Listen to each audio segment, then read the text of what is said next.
Hey, traveler.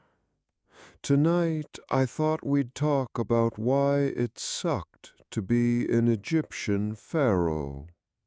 Where are you in the world right now, and what time is it there? Let me know in the comments. It's wonderful to know where our fellow travelers are joining us from tonight. What would you do if you were suddenly crowned king not just of a country, but a living god? That's the gig for an Egyptian pharaoh. Sounds great, right?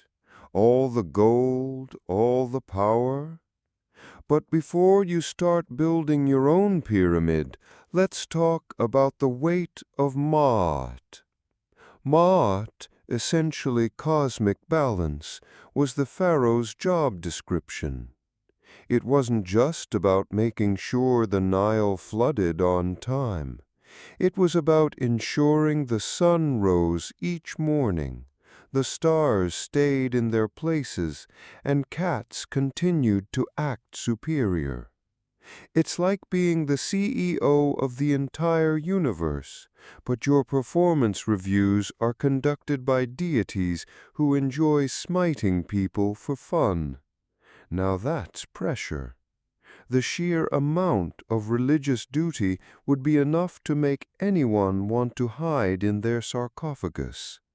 Constant rituals, offerings to appease every god from Ra to the dung beetle, and overseeing temple construction projects that made the Channel Tunnel look like a Lego set. It was never-ending. Imagine having to attend a board meeting with 12 different departments, each represented by a grumpy, animal-headed executive who can turn you into a frog if they don't like your PowerPoint presentation. Speaking of legal pronouncements, imagine being the Supreme Court, Congress, and local dog catcher all rolled into one. The pharaoh was the ultimate arbiter of justice, making pronouncements on everything from land disputes to who stole the royal mangoes. One wrong decision, and you've angered a powerful noble, upset the delicate balance of Maat, and potentially brought the wrath of Osiris down on your head. No pressure, right? Now that we've covered the religious and legal aspects, let's talk about administration. Running ancient Egypt was no easy feat. It required managing a complex bureaucracy, overseeing agricultural production, and keeping the peace among a population that probably had just as many opinions as we do today. It was like trying to run a modern corporation with a workforce that relied on papyrus memos and carrier pigeons. You might think spreadsheets are annoying, but at least they don't try to peck your eyes out. The paranoia of ensuring the gods' continued favor must have been exhausting. Every temple, every statue, every ritual was a desperate attempt to keep the divine happy. One missed offering, one poorly worded prayer, and boom, plague of locusts, drought, or maybe just a really bad hair day. It's like trying to keep a dozen different toddlers happy all at the same time, except these toddlers have the power to control the weather. But what good is divine favor without a little earthly control? The pharaoh was also a military commander, leading armies into battle and defending the kingdom from invaders. Think of it as multitasking, appeasing the gods, managing the economy, and occasionally crushing your enemies, all before lunch. Imagine trying to negotiate a trade deal with the Hittites while simultaneously performing a fertility ritual and dealing with a chariot traffic jam. Good luck with that. Key takeaway: Being Pharaoh was less about luxury and more about managing the universe.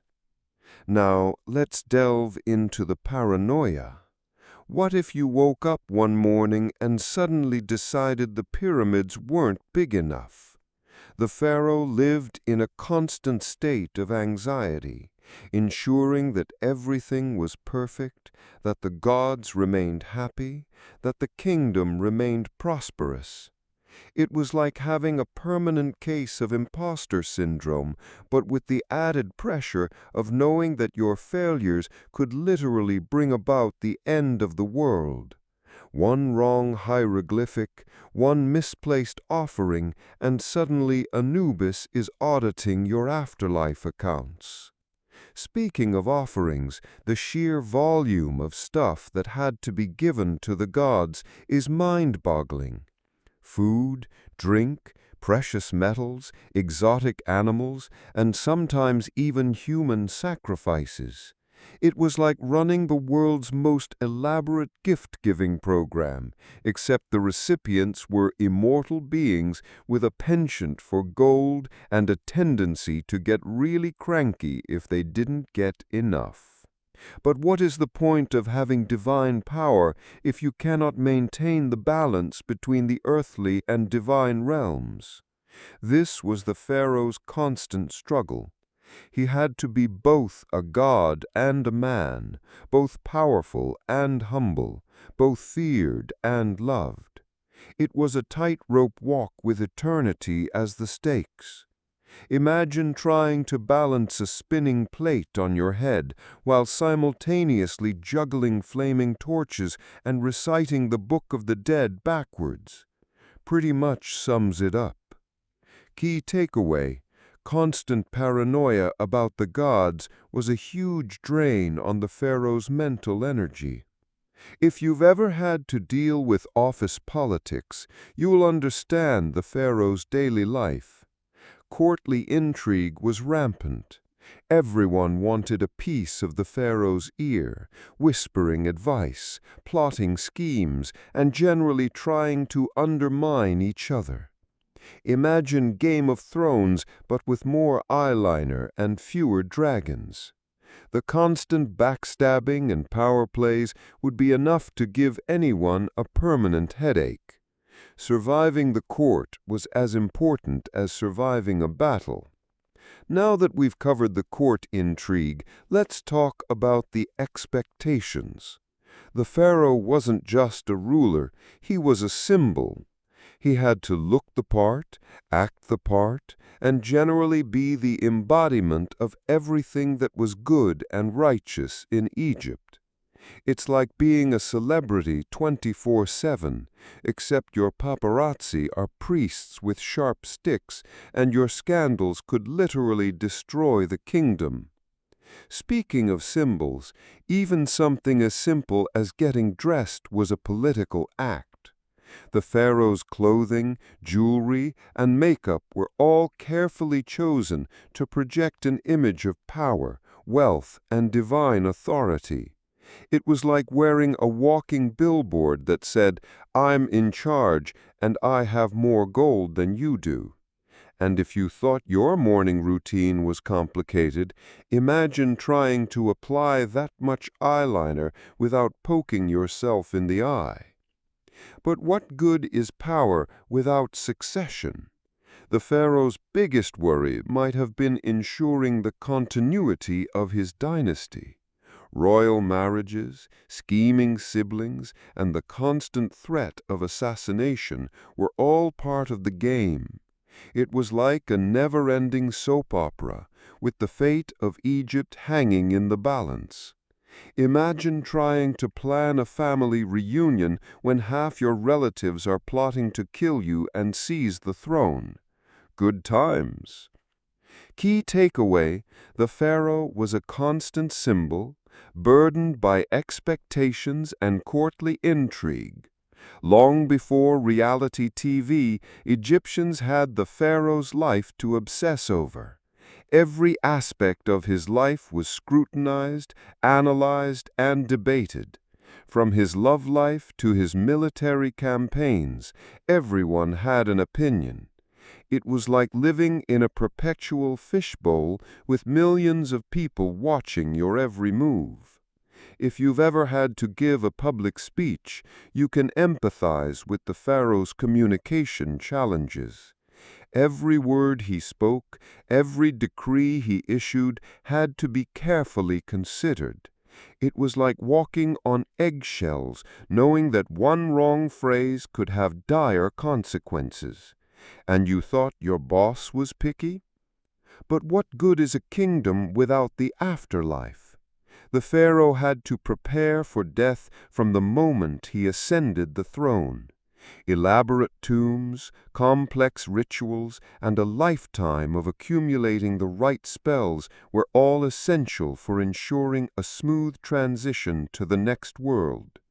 It was like preparing for the ultimate final exam, except the stakes were eternal, and the professor was Anubis.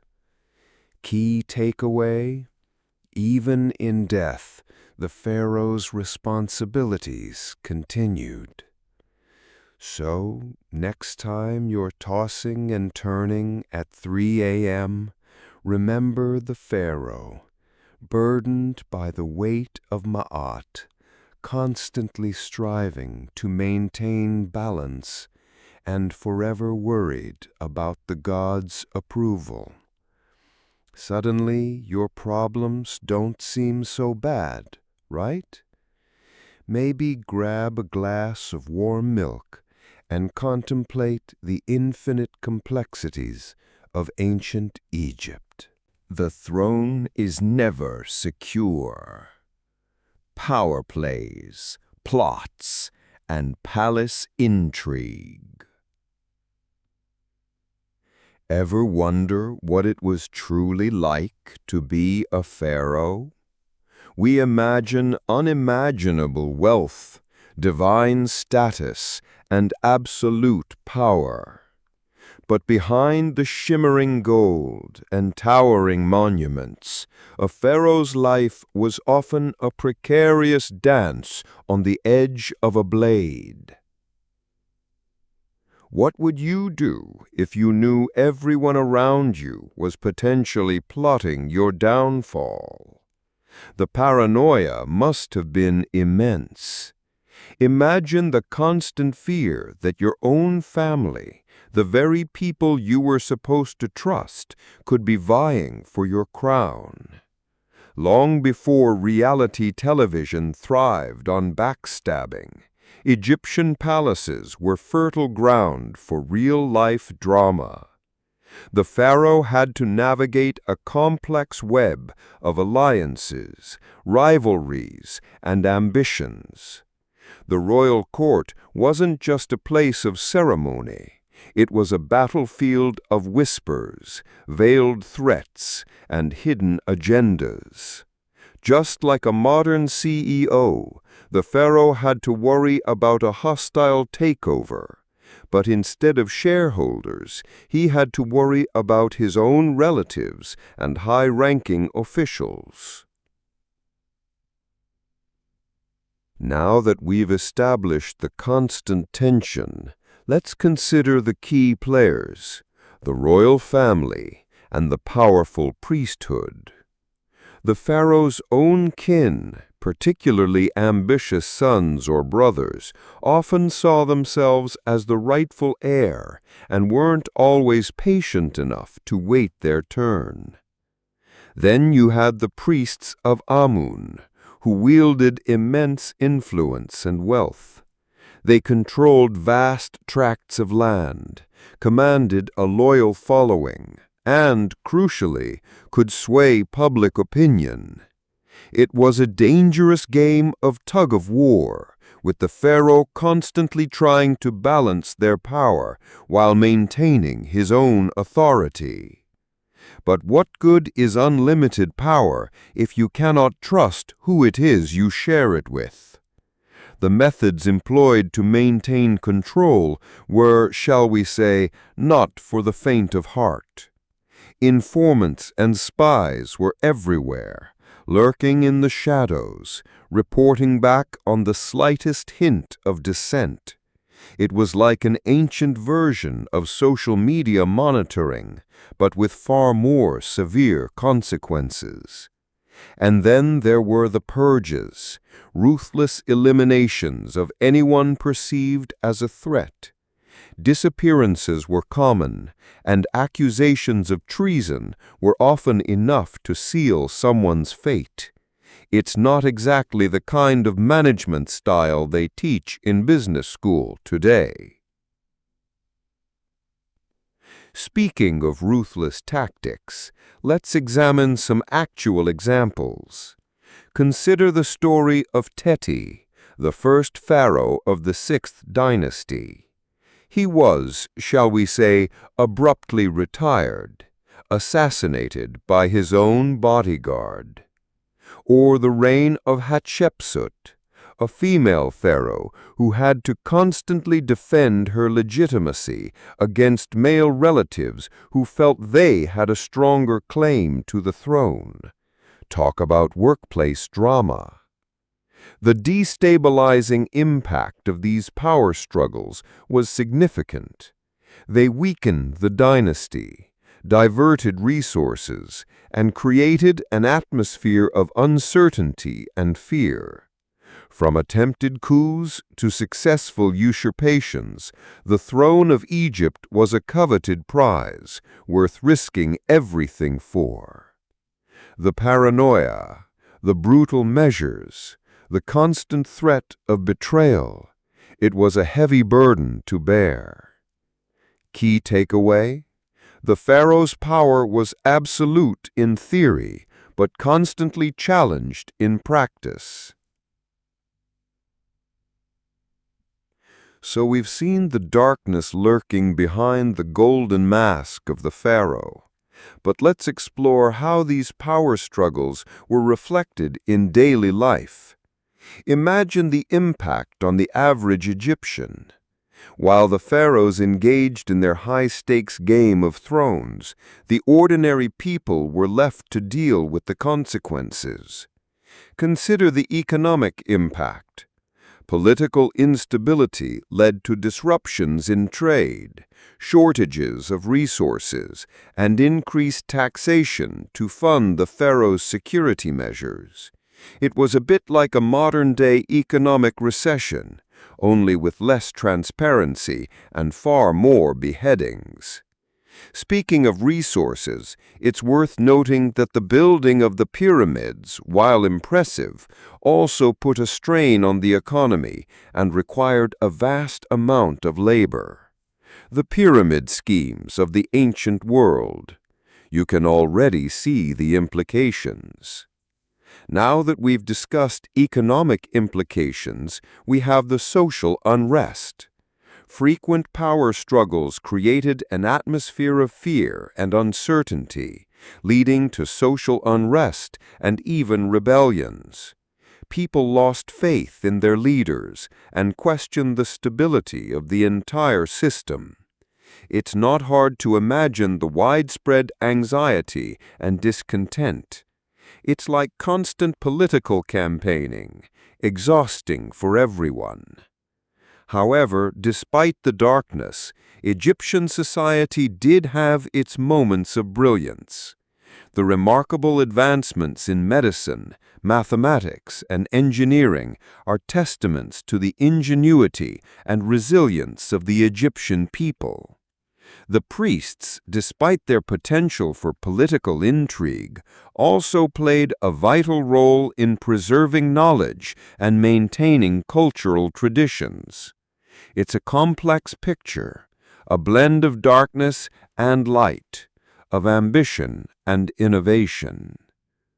Think about the constant political intrigue from a modern perspective. It's like a dysfunctional family business where everyone is fighting for control. But instead of board meetings and shareholder votes, they used assassinations and power plays. The difference was, of course, that the stakes were higher. The fate of an entire nation rested on the shoulders of a single ruler, and the consequences of failure were catastrophic. Sure, it wasn't perfect, but it was a system that endured for centuries, leaving behind a legacy that continues to fascinate us today.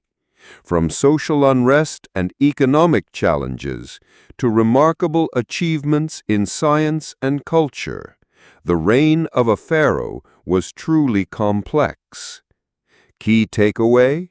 The constant power struggles at the top had a ripple effect throughout Egyptian society, impacting everything from the economy to social stability. But what were the specific tools and strategies used to navigate this treacherous political landscape? The pharaohs were not passive victims. They developed sophisticated methods to protect themselves and maintain their authority.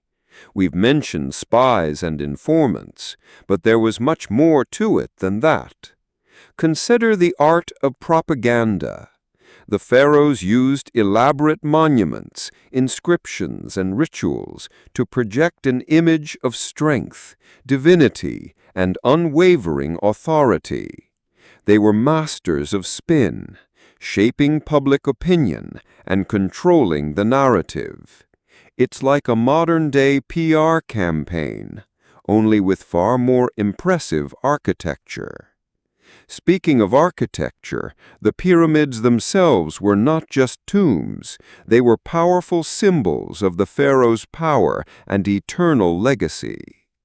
Now that we've explored propaganda, what about the use of strategic alliances? Pharaohs often forged alliances with powerful nobles and military leaders, rewarding their loyalty with land, titles, and positions of influence. It was a delicate balancing act, keeping everyone happy and preventing any single faction from becoming too powerful. It's like a modern-day coalition government, where different parties must work together to maintain power. However, even the most skilled pharaoh could not completely eliminate the threat of betrayal. The constant paranoia, the ever-present risk of assassination, it was a heavy burden to bear. Imagine living every day knowing that your closest advisors might be plotting against you. It was a high-stakes game. It was a high-stakes game, with the ultimate prize being the throne of Egypt. Think about modern equivalents to strategic alliances. It's similar to how countries form alliances to protect themselves from external threats. But medieval alliances were often more personal, based on loyalty, family ties, and shared interests. The difference was that these alliances could be broken at any time, leading to betrayal and conflict. Sure, it wasn't perfect, but it was a way to survive in a dangerous world. From propaganda and strategic alliances to ruthless purges and constant vigilance, the pharaohs employed a wide range of tools to maintain control. It was a never-ending battle against those who sought to usurp their power. Key takeaway: the pharaohs were not just rulers. They were skilled politicians, strategists, and manipulators, constantly working to protect their throne. The weight of a crown, they say, is heavier than any metal. But what happens when that weight is compounded by the gnawing emptiness of a granary, the chilling whisper of disease on the wind, or the thunder of enemy chariots on the horizon? For an Egyptian pharaoh, considered a living god, such crises weren't just political inconveniences. They were existential threats that chipped away at the very foundation of their divine authority. Imagine having to explain a failed harvest to a populace that believed you controlled the Nile's floodwaters. Not fun, right? It's like trying to explain dial-up to someone who's only known fiber optic.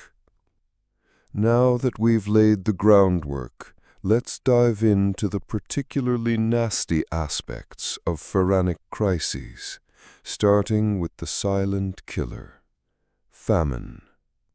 Famine in ancient Egypt wasn't just about empty stomachs, it was a cosmic betrayal.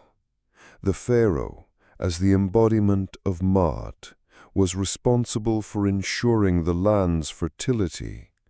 A failed harvest implied a disruption in this order, suggesting the pharaoh had lost favor with the gods, or worse, that his very divinity was in question. Imagine the pressure. If you've ever burned a pizza and had to face the judgment of your roommates, multiply that by several million and add the threat of being overthrown. To combat this, pharaohs employed elaborate systems of grain storage and distribution, meticulously managed by scribes. But these systems weren't foolproof, and a prolonged drought or blight could overwhelm even the most diligent administration. Key takeaway: famine was a crisis of faith as much as a crisis of food. Speaking of things that caused crises of faith, let's not forget about pestilence. Epidemics, like famines, were interpreted as divine punishment, further eroding the pharaoh's image as a protector. A cough that turns into the end of days? A bad look, even for a god-king. While we have modern medicine, they had incantations and hopeful offerings to Sekhmet, the lion-headed goddess of healing. The symptoms of many ancient diseases, like smallpox or plague, were terrifying, and the lack of understanding about their spread fueled panic and paranoia. Basically, if someone started sneezing a lot, you were socially obligated to glare at them from across the Nile. Pharaohs often responded with public displays of piety, ordering temples to be built or lavish offerings to be made. Sometimes, though, they just hid in their palaces and hoped it would blow over. A strategy that resonates even today, doesn't it? Key takeaway: disease was an invisible enemy that undermined the pharaoh's power. From invisible enemies, let's move on to very visible ones: war. Military defeats were perhaps the most direct challenge to a pharaoh's authority. While victory reinforced their image as a strong and capable ruler, defeat suggested weakness, incompetence, or, again, divine disfavor. Imagine losing a battle and then having to explain to your subjects why the gods let it happen. Good luck with that PowerPoint presentation. The pharaoh was expected to lead his armies into battle, often riding at the head of his troops in a chariot. A loss not only resulted in territorial setbacks and economic disruption, but also in a significant blow to the pharaoh's personal prestige. Pharaohs sometimes tried to spin military defeats by blaming them on treachery or bad luck, but the truth often had a way of seeping through. Key takeaway: Military losses exposed the limits of the pharaoh's power. But what good is all this power without the tools to manage the fallout?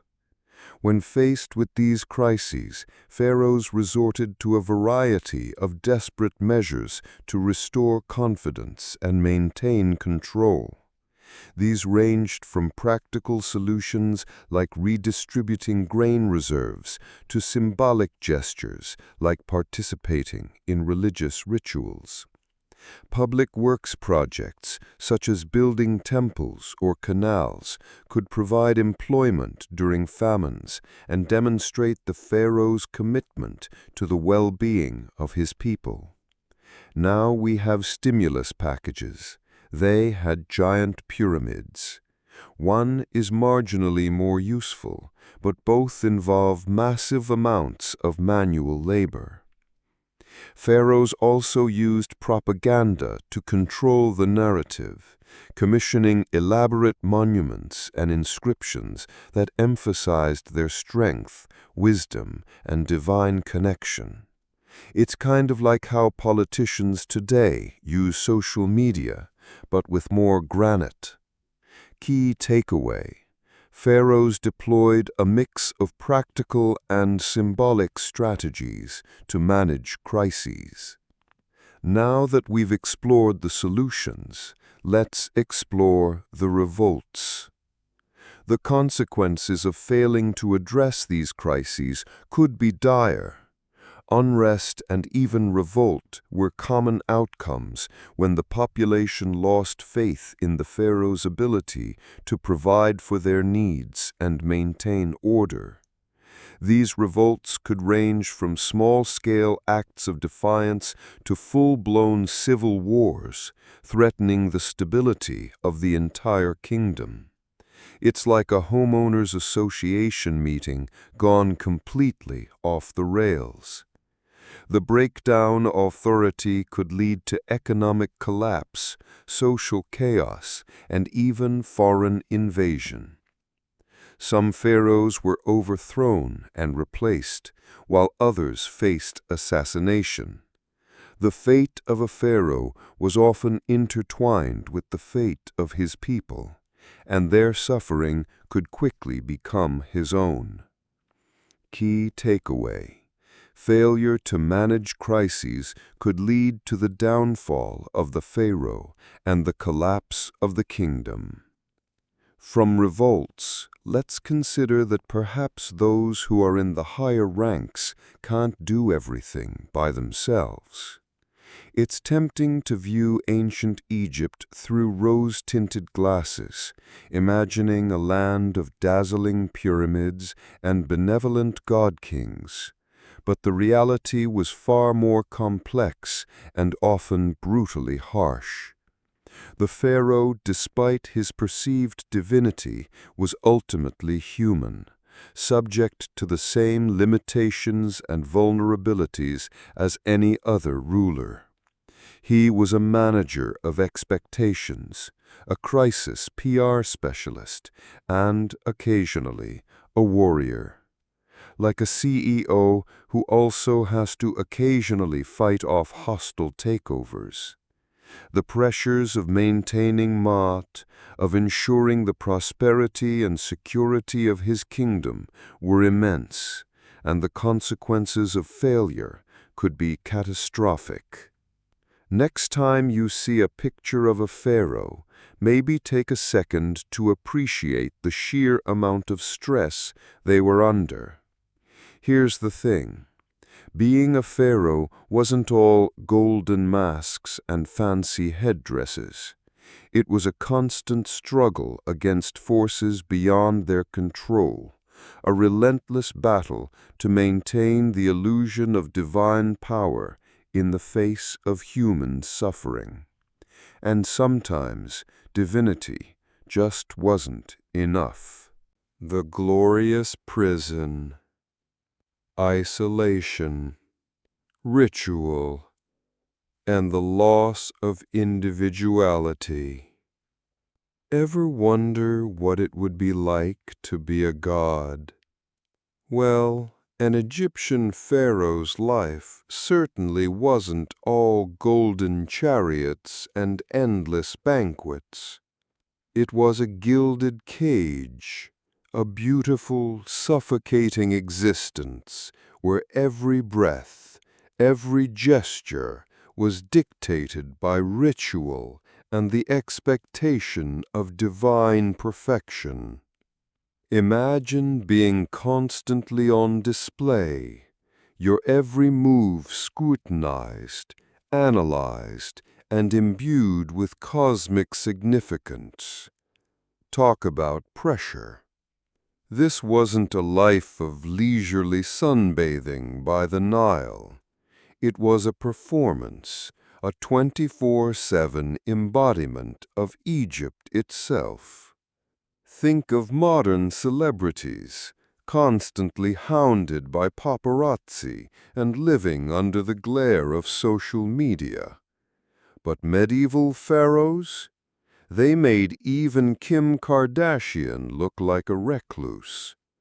The difference, of course, was that their fame wasn't just about clicks and likes. It was about maintaining the very fabric of the universe. Sure, it wasn't always pleasant, but when the alternative was chaos and the collapse of your entire civilization, a little bit of isolation suddenly looked pretty appealing. Key takeaway: pharaohs were celebrities of the divine order, constantly on display to maintain cosmic balance. Now that we've established the pharaoh's unenviable position in the spotlight, let's delve into the specifics of their daily routine. It wasn't exactly a day in the life vlog. Mornings probably started with elaborate purification rituals, because you can't just roll out of bed and start being a god. Can you imagine the stink eye from Ra himself? The clothes, the makeup, the ceremonial breakfast, every single thing was a symbolic act, reinforcing the pharaoh's connection to the divine. Forget grabbing a quick coffee and checking your emails. This was a full-blown theatrical production before 8 a.m. Speaking of rituals, they weren't just occasional ceremonies, they were the very rhythm of a pharaoh's life. From planting the first seeds of the harvest to leading military campaigns, every activity was imbued with ritualistic significance. It's like living in a never-ending Renaissance fair, except the stakes were much, much higher. And the costumes were probably less itchy, hopefully. Key takeaway: rituals weren't just events, they were the very fabric of a pharaoh's daily existence. But what good is power without connection? This is where the isolation really starts to bite. Surrounded by courtiers, priests, and advisors, the pharaoh was, in many ways, profoundly alone. Genuine human connection was rare, if not impossible. Everyone around them had an agenda, a motive, a carefully constructed persona designed to curry favor. Imagine trying to have a real conversation when everyone's just trying to get a promotion. It's like attending a networking event where everyone's just handing out business cards. If you've ever felt misunderstood or disconnected from those around you, multiply that feeling by 1,000 and you might get a glimpse of the pharaoh's daily struggle. The need to maintain a facade of invincibility and divine authority must have been incredibly draining. Sure, they had lavish palaces and untold wealth, but at what cost? Key takeaway: The weight of divine expectation created profound isolation, hindering genuine human connection. From the oppressive ritualization of their lives to the isolating nature of the royal court, the pharaoh's existence was a paradox. They were the most powerful people on earth, yet they were prisoners of their own divinity. Long before reality TV, the pharaoh's entire existence was public performance, a carefully crafted illusion designed to maintain order and reinforce their divine status. It's a stark reminder that even the most glorious positions can come with a heavy price. Key takeaway: the pharaoh's life was a contradiction. Immense power coupled with profound isolation and a loss of individuality. Building for eternity, suffering in the present. The human cost of monumental projects. Ever marvel at the sheer scale of the Egyptian pyramids, those colossal triangles piercing the desert sky? They stand as testaments to the power and ambition of the pharaohs.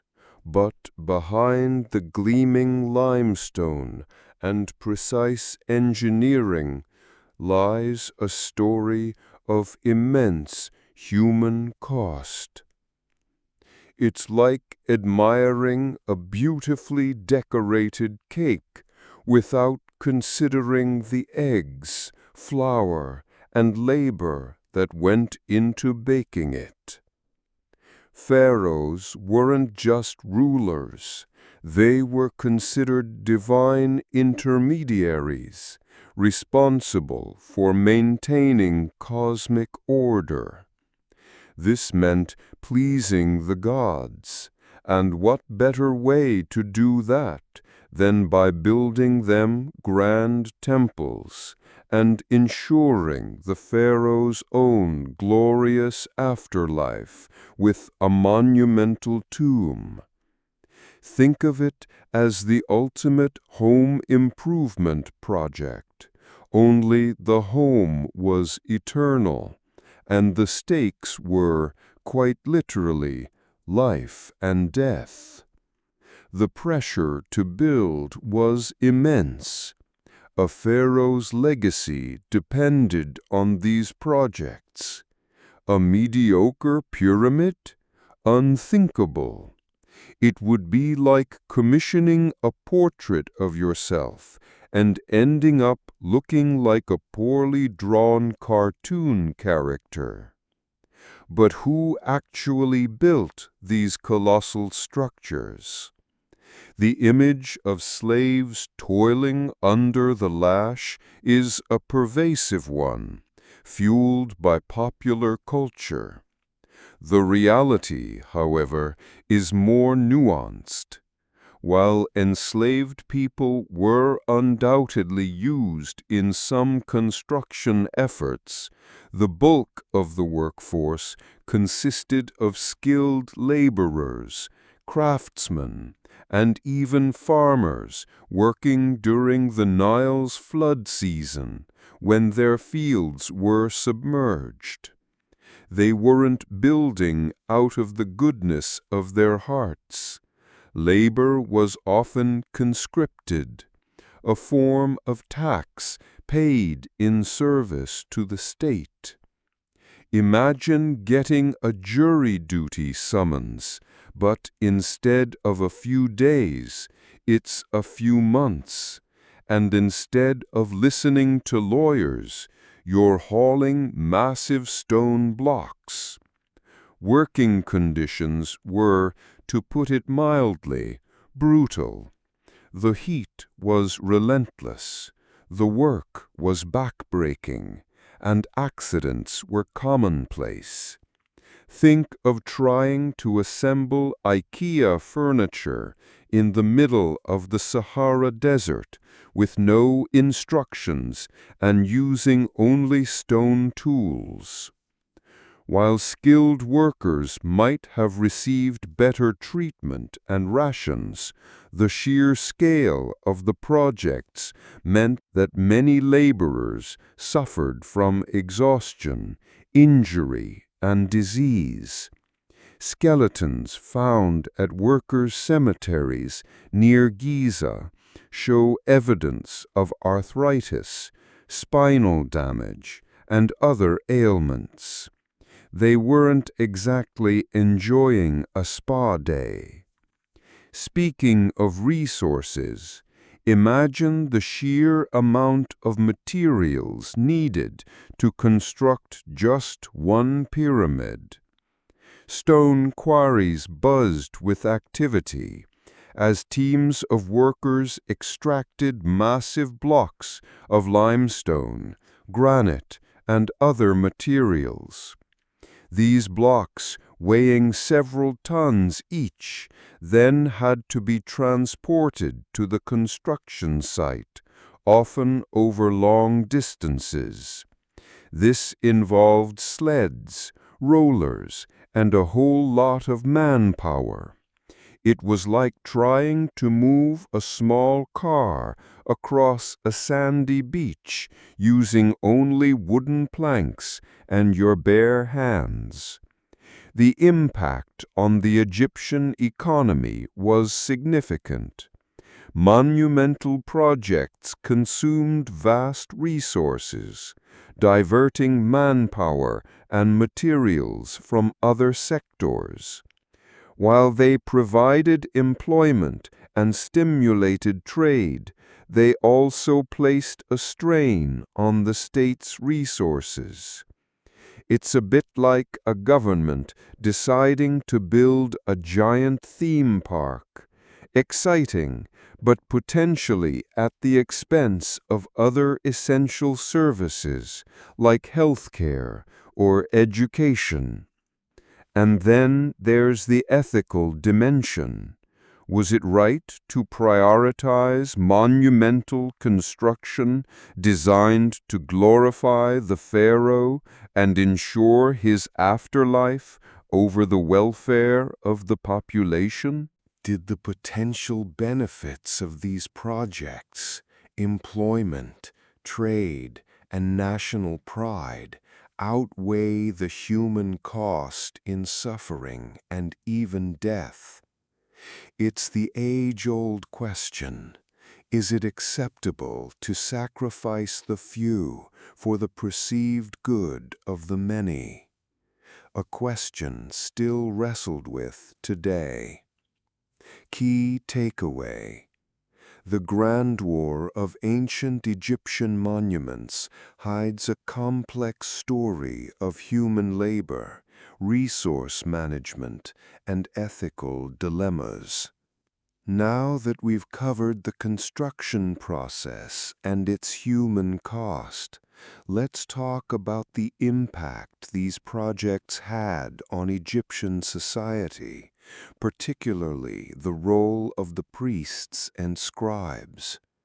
These weren't just piles of rocks, they were deeply intertwined with religious beliefs and practices. Temples were considered the earthly homes of the gods, and pyramids were seen as the pharaoh's stairway to the afterlife. Priests played a crucial role in overseeing these projects, ensuring that they were built according to the correct religious specifications. Think of them as the spiritual architects, ensuring that every stone was laid in accordance with divine will. It was like hiring a feng shui consultant to design your house, only the stakes were significantly higher. Scribes, on the other hand, were the record keepers, meticulously documenting every aspect of the construction process. They tracked the movement of resources, managed the workforce, and recorded the progress of the building. They were the project managers of the ancient world, ensuring that everything ran smoothly. Imagine trying to manage a multi-billion-dollar construction project using only papyrus scrolls and hieroglyphic writing. But what good is a monumental project without a way to maintain it? Let's delve into the methods of preservation and the legacy these structures leave behind. The ancient Egyptians understood the importance of maintaining their monuments. They employed various techniques to protect them from the elements, including coating them with protective layers of plaster and periodically repairing any damage. It's like applying sunscreen to prevent sunburn, only instead of skin, you're protecting a massive stone structure from the ravages of time. However, despite their best efforts, many of these monuments have suffered damage over the centuries due to natural disasters, vandalism, and simply the effects of time. Some have been looted, their treasures scattered across the globe.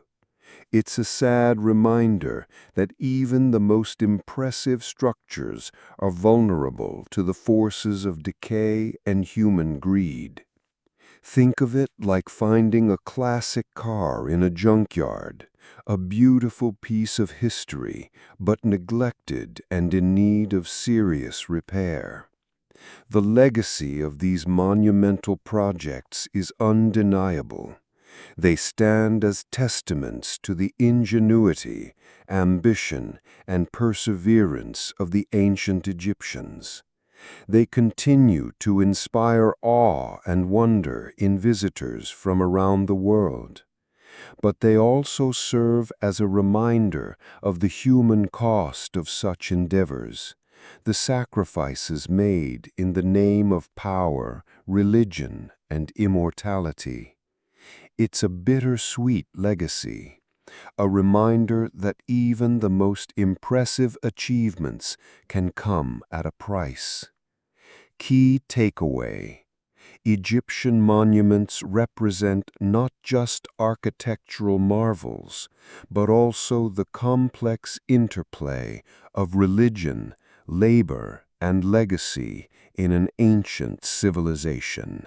Beyond the mask, moments of doubt, fear, and fleeting humanity. What lurks behind the golden mask, the perfectly sculpted visage of a god-king? We often imagine pharaohs as beings of unwavering power, divine rulers untouched by the frailties of human existence. But even the mightiest among them must have wrestled with doubt, fear, and the sheer weight of responsibility. If you've ever felt overwhelmed by a decision, imagine the pressure of ruling an entire kingdom, believing your actions directly impacted the rising of the sun and the flooding of the Nile. Now, think about the sheer isolation.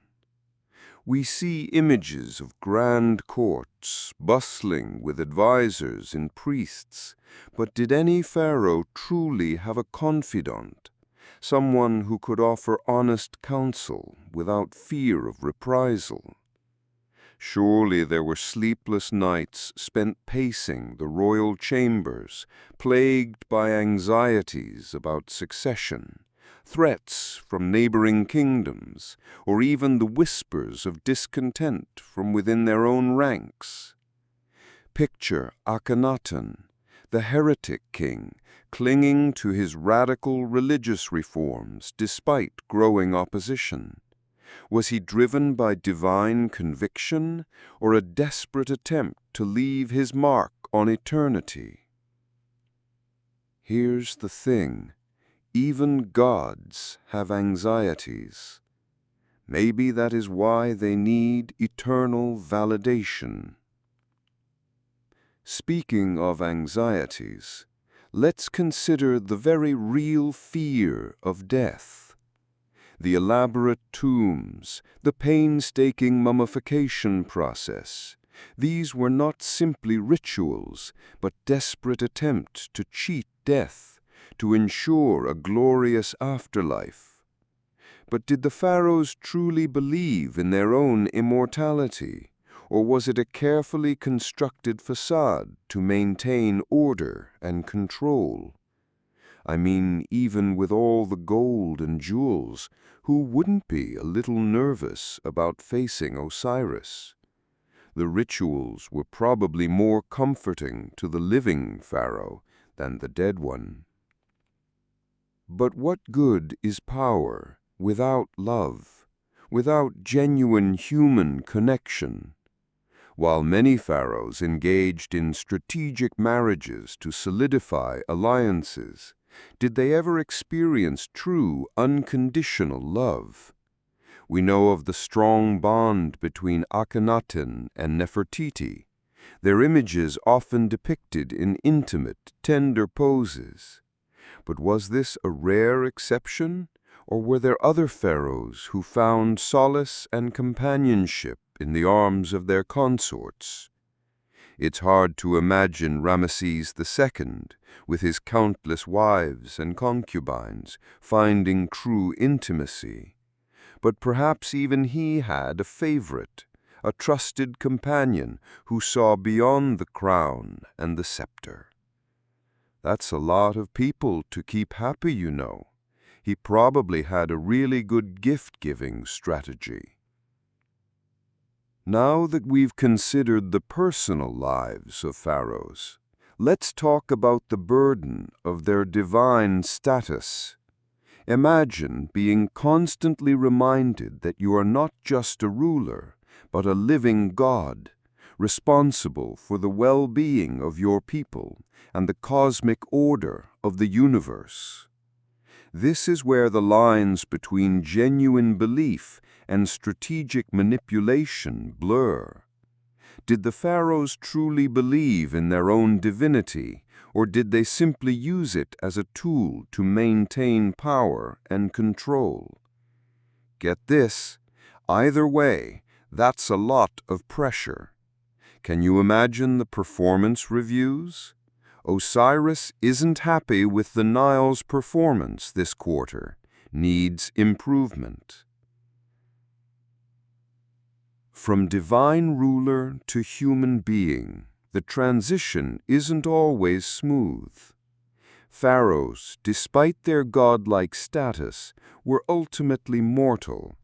They experienced joy, sorrow, love, and fear, just like the rest of us.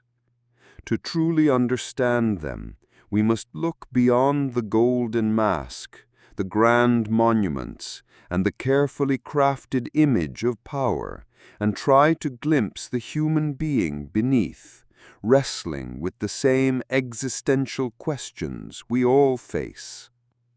You know how sometimes you feel like you're just going through the motions? Imagine feeling like that, but with the weight of an entire civilization on your shoulders. Key takeaway? Even pharaohs, those seemingly untouchable figures, were human beings grappling with their own mortality and the immense responsibility of their position. And so we come to the end of our exploration into the lives of pharaohs, a journey through time and the human heart. I hope that as you drift off to sleep, you'll remember that even behind the most formidable masks, there are moments of doubt, fear, and ultimately a shared humanity that connects us all across the ages. Sweet dreams.